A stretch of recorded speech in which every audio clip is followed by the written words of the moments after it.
Bonjour, nous sommes de nouveau là ensemble pour méditer la parole de Dieu. J'aimerais vous amener aujourd'hui dans l'épître de Paul aux Romains, au chapitre 12, les derniers versets du chapitre, à partir du verset 17. Je vous propose de lire. Ne rendez à personne le mal pour le mal, efforcez-vous de faire ce qui est bien devant tous. S'il est possible, pour autant que cela dépende de vous, soyez en paix avec tous.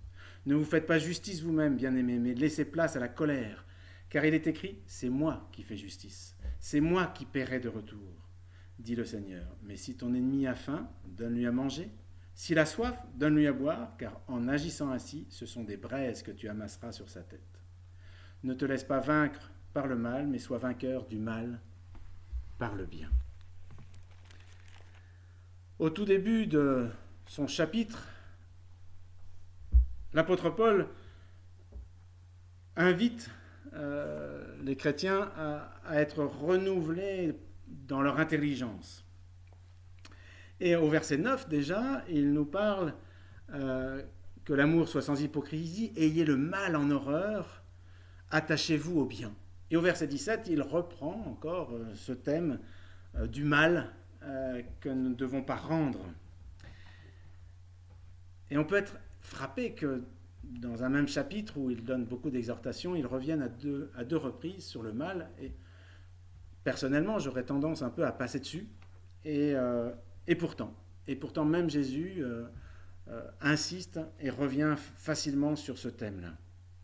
Et si on regarde toute l'histoire de l'humanité, en partant de Adam et Ève jusqu'à toute l'histoire d'Israël, on voit que le mal domine régulièrement et que c'est pas si évident que ça, en fait, de vivre le bien, de ne pas rendre le mal pour le mal, mais rendre bien pour le mal.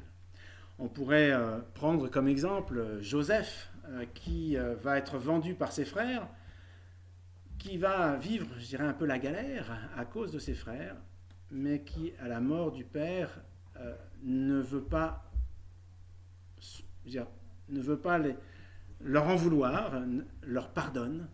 Et il est même attristé de voir que les frères pensent que la haine, la jalousie ne soit pas terminée.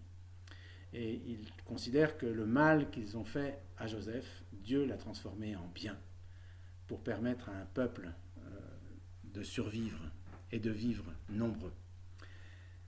Nous devons avoir cette même réaction que Joseph, que même si on nous fait du mal, même si on nous veut du mal, retourner le mal ne sert à rien.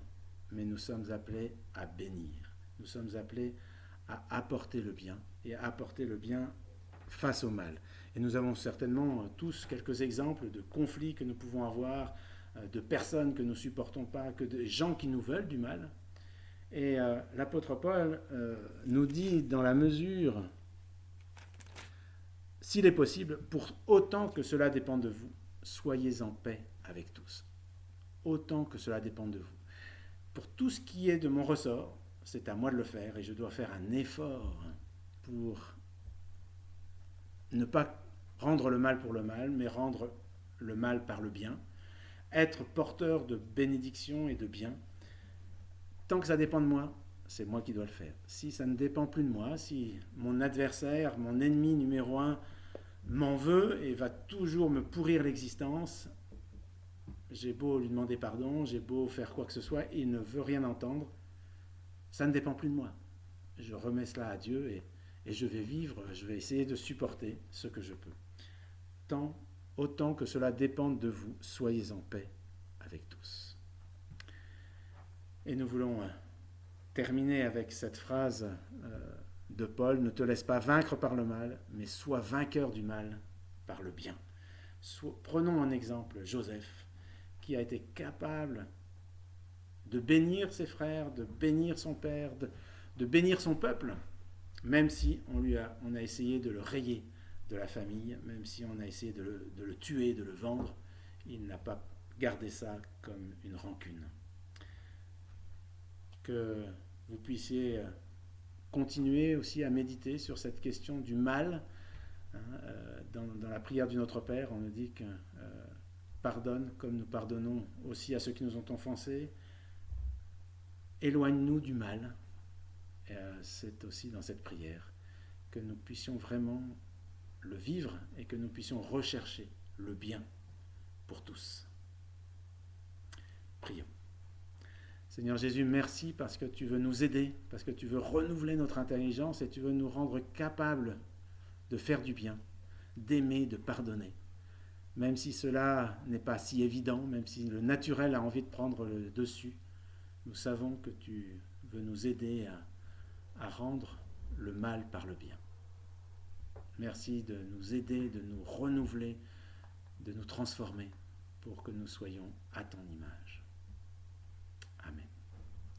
Bonne semaine à chacun.